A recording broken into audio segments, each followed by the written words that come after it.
भाऊ देखिए, हरियाणा जीती है लोकसभा के बाद, महाराष्ट्र जीती है, दिल्ली जीती है, बिहार जीती है। ये जो कामयाबियां हैं, इससे जो एक माहौल बनता है, और अभी बिहार में बीजेपी का चीफ मिनिस्टर भी हो गया है, तो ये सब भी क्या इनका इम्पैक्ट हमें दिखाई देगा। और हाँ, नारी बंधन अधिनियम, उसको लेकर के संसद का विशेष सत्र, तो ये सारी चीजें भी इम्पैक्ट डालती हैं क्या परिणामों पर? तो वो कुछ कुछ तक कुछ हद तक हो जाता है, मैं मानता हूँ। लेकिन ये हम हमारे जैसे जो पढ़े लिखे हैं, जो पॉलिटिकली अलर्ट होते हैं, उनके लिए ये बड़ा बदलाव हो सकता है। लेकिन मैं मानता हूँ कि बंगाल पर अगर सबसे बड़ा प्रभाव होगा तो बांग्लादेश का हो। बांग्लादेश में लोकसभा के हमारे चुनाव के बाद 2 महीने में जो दंगे फसाद हो गए, हसीना वाजेद को भागना पड़ा, और वहाँ अंदर का पॉलिटिकल टर्मोइल था, लेकिन उसकी कीमत हिंदू क्यों चुकाए? बांग्लादेश के हिंदुओं ने क्या गुनाह किया था? वहाँ की दो पॉलिटिकल पार्टी का झगड़ा था, दोनों पार्टियां मुस्लिम थी। फिर आप कुछ भी करोगे और हिंदुओं को मारोगे। और इसलिए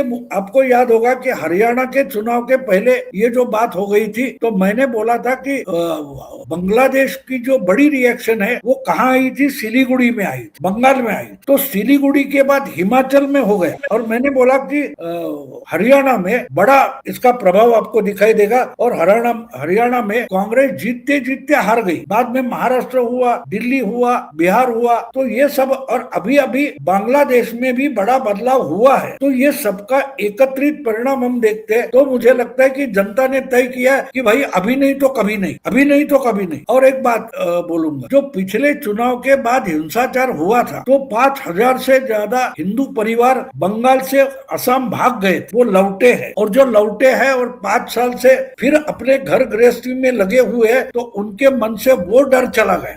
डर की बात एक समझ लो, आप डराते रहो तो आदमी डरता है, लेकिन एक बात, आप मारोगे, जिंदा गाड़ोगे, जो कुछ करना है, जो आप डराते हो ना, वो एक्शन नहीं होनी चाहिए। डराते रहो, लेकिन जब एक्शन हो जाती है, उसके बाद उस चीज का डर कम होते जाए, उसका इफेक्ट कम होते जाए। तो पिछले चुनाव के बाद जिस ढंग से लोगों को मारा गया, लोगों को भागना पड़ा, उसके बाद वो डर नहीं रहा 5 साल पहले था। तो आज बिना डर के बहुत सारे लोग बाहर निकले हैं, और जिन्होंने पिछली बार मार खाया है। मैंने एक वीडियो देखा, वो महिला रास्ते पर खड़े होकर बीजेपी का झंडा लगा रही है, और बोले मेरे साथ पिछली बार बुरा हुआ है, अब मुझे बुरा होने का डर नहीं है, मैं खुद मेरे घर पर झंडा लगा रही हूँ, जगह जगह पर झंडा लगा रही हूँ, फिर से एक बार होगा, देखा जाएगा, कोई बात नहीं। लेकिन आज बीजेपी को जिताना है, ममता दीदी को हराना है, तो वो डर निकल गया। और एक आदमी का डर निकल जाता है तो कम से कम 2-3 लोगों का डर वो खुद कम करता है। तो इसका एक एकत्रित परिणाम मैं मानता हूँ कि आज बंगाल में दिखाई दे रहा है।